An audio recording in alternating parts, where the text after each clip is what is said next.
Salut salut. Alors je vais vous dire un truc, ça fait un petit moment que je garde le secret, mais voilà, allez, je vous le dis, je me suis inscrite à un marathon. Oh là là là là. Voilà. Douloulouloulou. Alors c'est un peu foufou, mais je me suis inscrite début juin ou mi-juin, un truc comme ça. Et en fait ça m'a prise parce que ça me trottait déjà dans la tête depuis un petit moment. Et in fine, c'était vraiment le marathon qui s'est présenté à moi. C'était vraiment l'occasion, quoi. Parce que toutes mes copines du Happy Running Crew se sont inscrites sur ce même marathon, mais en duo. Et je me suis dit, mais t'as qu'à le faire.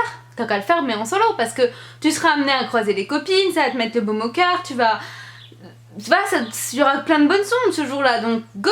Et ben, j'ai pas plus réfléchi que ça. Et je me suis inscrite à mon premier marathon. Il aura lieu mi-octobre. Je vous dis encore pas exactement lequel c'est, ni exactement la date, parce que bon, on va laisser un petit peu de suspense et puis c'est plus funky comme ça, hein. Mais voilà, je sais pas trop quoi en penser pour l'instant, si ce n'est que ça va être fun. Je sais que ça va être fun, ça va être différent, ça va être dur, sans aucun doute, mais ça va être cool et ça va être concrétisé, enfin quelque chose qui me trotte dans la tête depuis un petit moment, parce que voilà, quand j'ai fait mon premier semi-marathon, l'arrivée, je me suis dit ouais bof quoi, enfin je m'étais toujours dit que ce serait un truc de fou l'arrivée de son premier semi-marathon, et au final rien d'incroyable. Et donc du coup j'ai eu cette même sensation en fait fin juin, parce qu'en fait suite à mon inscription au marathon, je me suis dit bon tu vas devoir faire 42 km en octobre, cocotte, il va falloir commencer à te frotter à des distances un peu plus costaudes que 15-20 km. Donc du coup avec mon mec on s'est inscrit à un trail de 30 km le dernier week-end de juin, et c'était pour moi en fait un vrai challenge parce que j'avais jamais fait cette distance. Mon maximum était 25 km.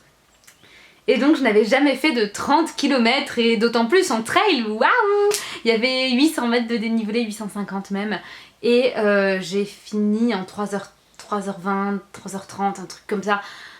Anyway, on s'en fout de cette donnée-là parce que trail c'est différent, c'est pas la même optique. Mais quand bien même j'ai réussi à faire ce trail de 30 km, je m'étais inscrite en fait pour pouvoir un petit peu anticiper finalement l'effort que j'aurais à gérer le jour du semi-marathon, du marathon, pardon. Et il s'avère que j'ai adoré quoi. J'ai pas trouvé le temps long du tout, mais pas une seconde. Je suis arrivée, j'étais trop bien. J'étais pas cuite, j'aurais pu continuer encore quelques kilomètres. Je te dis pas que j'aurais pu continuer encore 12 km, mais certes j'aurais pu continuer quoi, vraiment. Et honnêtement je pensais pas du tout que j'allais être dans cet état d'esprit à la fin de cette course de 30 km. Waouh, enfin, surtout que je me suis inscrite à l'arrache, mais clairement à l'arrache, parce que en mai et en juin j'ai pas du tout couru comme d'habitude, parce que j'étais tout le temps à droite à gauche. J'ai passé quelques temps à La Réunion, à Annecy, à Paris, j'étais tout le temps en aller-retour, donc du coup j'ai un peu moins couru, et surtout pas différemment quoi. Et puis en juin j'ai dû écrire mon mémoire de fin d'études, le soutenir, donc j'étais super occupée et j'ai aussi moins couru.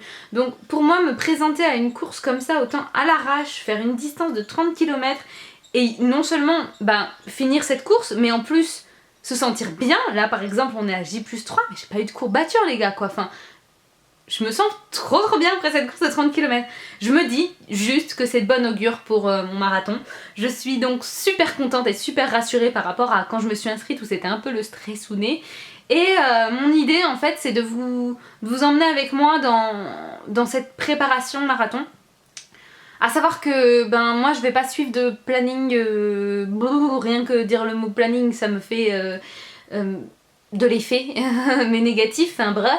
Je vais courir plus, c'est sûr, je vais augmenter mes sorties longues, c'est sûr, je vais faire en sorte que cette expérience soit le plus agréable possible. Enfin, je sais que j'ai pas besoin d'un planning strict, pas besoin de me dire ouais tel jour tu vas te courir tant, je courrai tant quand je le sentirai, et voilà.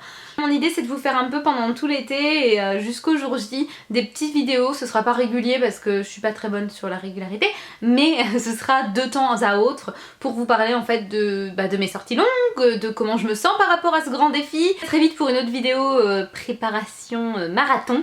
En attendant, si vous avez déjà fait un marathon, n'hésitez pas à me raconter votre première expérience en commentaire. ou n'importe où, sur Instagram, Facebook, Twitter, mon blog, où vous voulez, racontez-moi, ça me fera trop plaisir de vous lire et de savoir comment vous êtes sentis pendant, avant, après. Si vous voulez m'encourager, un petit pouce levé sur cette vidéo. Franchement, ça serait vraiment pas du luxe parce que je m'embarque dans une sacrée aventure là les gars. Je suis trop contente en tout cas de vous faire partager tout ça et je sens que ça va être super fun et que en plus le dire c'est déjà un grand pas vers le faire, je pense. On terminera cette vidéo sur cette petite phrase mi-philosophique, mi à côté de la plaque. Et puis je vous fais de chaleureux bisous. À plus. Dans la box, il y avait... C'est une petite boule de massage. Tu peux aussi t'amuser avec. Donc ça, c'est super cool. C'est 2 en 1.